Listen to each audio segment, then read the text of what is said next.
And now, it's time for another Dice Tower review with Tom Vasel. Hey folks, today we're taking a look at the expansion for Manhattan Project Second Stage. Now, Manhattan Project is a great worker placement game in which players are working together and building nuclear bombs or plutonium bombs, uranium bombs. Not a theme that is one that, you're not actually destroying people with them, but you're just building them. It's a really cool game. And you can go watch my review on how to, if you want to see more about that. I'm assuming if you're watching this, you already know how to play the game. We're just going to take a look at this expansion. So let's take a look at each of the modules, the little things that this expansion adds, and see if they're worth it.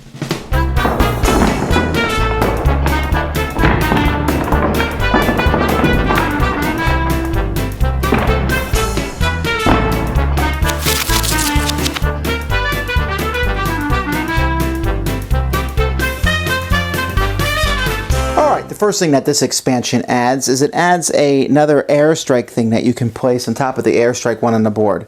Let's say, for example, you don't like the interaction airstrikes have, and a lot of people don't like them in the Manhattan Project. People are kind of divided on these, so you can say, we want fewer of them to be available each round, and so there's only one. But perhaps you are the opposite and think there should be tons more. You can flip it over and say, I think there should be 3 per round. So that's a small thing. But if you really like attacking other players, then you'll want to add in the rocket expansion from this set. Each player gets a rocket track, which they can place next to their board like this, along with a rocket token of their color. They start with 0. As the game progresses, this game adds multiple buildings which allow you to increase your rocket output. There's one that does 3, here's one that does 1 and 2, and another 1 and another 2. And essentially you can increase your rockets. What are rockets? Rockets are essentially a bomber that cannot be stopped by fighters. Because bombers can be stopped by fighters, which, that's why you build up your fighters to have a nice defense. Rockets can't be stopped. You can also use a rocket to launch a bomb too, just like a bomber can. So rocket is another way to increase the interaction amongst players, especially if you get annoyed about people turtling and building large amounts of fighters. This is more of a bookkeeping thing than anything else, where you have over here, you have your rocket construction and bomb cards and available bombs. The rocket construction is necessary because you have these rocket factories that are available to be built here. But the bomb cards is where you can keep the bombs rather than placing them next to the board. You can put your yellow cubes here, your yellow cake cubes here. You can put the different things on these boards. They're just ways that you can organize stuff. This is completely not necessary to the game, but it will make OCD people very happy. Speaking of making people happy, there is now a new sort of resource in the game. These are orange cubes, which are lithium deuteride. LD cubes. So these are like yellow cake cubes. There's some new buildings here that will give you these orange cubes if you so desire them.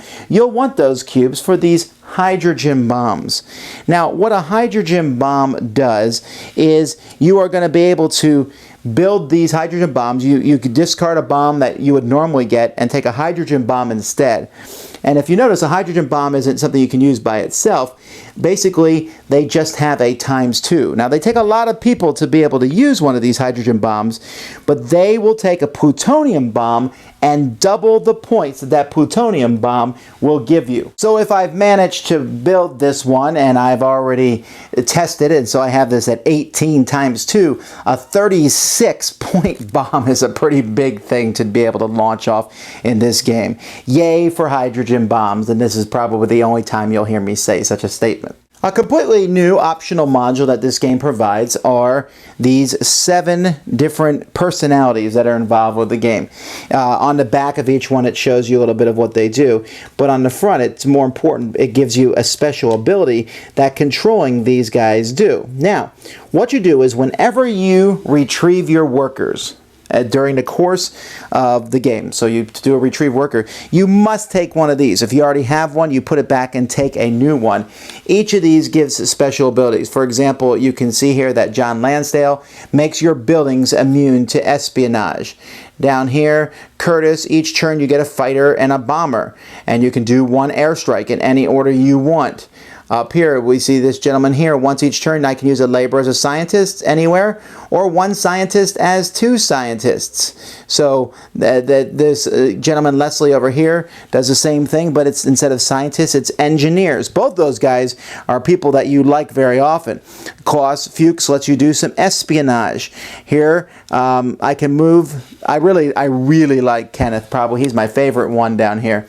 He lets you move the $2 building to the bottom of the deck, slide everything else down. So if you don't like the buildings that are available, you can use him to kind of move them along a little bit to get the buildings that you want. And then the last guy was Leo. The output of the main board, reactor, and environment plants are doubled for you and usable as buildings. So that's very useful. All these guys are useful. Now, they're not that useful. I don't sit around saying, I've got to play with these. And in fact, they can bog the game down a little bit. I think you would probably have to talk me into playing with them. It's not that I don't like them. You know, they're neat. Sometimes you really need your buildings to be immune to espionage. Other times you really want the extra laborers. I usually take Kenneth at the beginning because why not move the buildings down and get a cheaper price on those. But you know, like I said, when it's your turn to take one, you look at the different ones that are available. It can bog the game down a bit, and I don't know that it adds that much enjoyment. But it is an optional module that you can add. And now to my favorite part from this module, and that's the countries. These are the countries that came out in a small mini expansion: Japan, US, Great Britain, Soviet Union, Germany, China, and France. These countries are not in this expansion. Instead, we have Pakistan, Israel, Australia, India, North Korea, and South Africa. Countries that, you know, if you're talking about nuclear powers, these would probably not be the countries. But the way these work is, for these countries, at the beginning of the game, you can randomly pick these nations, or you can do them. But on your turn, you are allowed to put people on your country just like a regular building. So for example here, Israel, you can put a worker on it to build a bomb ignoring its science requirement or its engineer requirement. Except you can't do that when you're building an H-bomb, a hydrogen bomb. Or Australia, which you collect one yellow cake for each mine, occupied or unoccupied, that's owned by your opponents. I really do like the North Korean one. You activate this card, and the other players can choose to give you $3. If they don't, you get a free uranium or plutonium. This just, you know, basically you're saying, give me money, and if not, I'm going to get a free uranium or plutonium. I like this. These nations here give a lot of flavor to the game. They allow you to kind of have something that nobody else has, a special ability. And so these, I'll always play with nations, although I'm glad that I have these and the original ones because that gives us a whole lot more options. But this is probably one of the best and coolest parts of the game. That's pretty much it, except I guess there's some player aids that the game comes with. It's always good to have a nice player aid. Let's focus a little bit so you can see more what they look like. Those are worth having and worth keeping.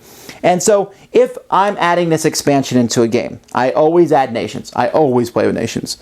I will probably play with the H-bombs. I will likely play with the rockets. Maybe it depends on how much of a mood I am. I may or may not play with the personalities. So there you go. Take it or leave it. Just an overview. Should you pick this up? You don't need to. It's not like Manhattan Project needs this. I did not. This is not one of those expansions that I said, oh, this is a must buy. Manhattan Project is great. Now, I do like the nations a lot. I don't know that I'd pick this up just to get them. But at the same time, this does offer a lot of different little options, and it does offer the nice little player aids and the places to put all this stuff. So, you know, completionists or people who are looking for just a little bit of flavor and things after the game, you're going to like this a lot. It's not essential, but you won't be disappointed with it either. That's Manhattan Project's second stage. Thanks so much for watching the Dice Tower videos. Find more great videos and reviews, as well as our top-rated audio podcast at Dicetower.com. You can also find other great shows at Dicetowernetwork.com. I'm Eric Summerer, and you've been watching The Dice Tower. The Dice Tower is sponsored by Cool Stuff Inc., where you can find great games for great prices. Cool stuff in stock. Check them out at CoolStuffInc.com. Shut the door. There.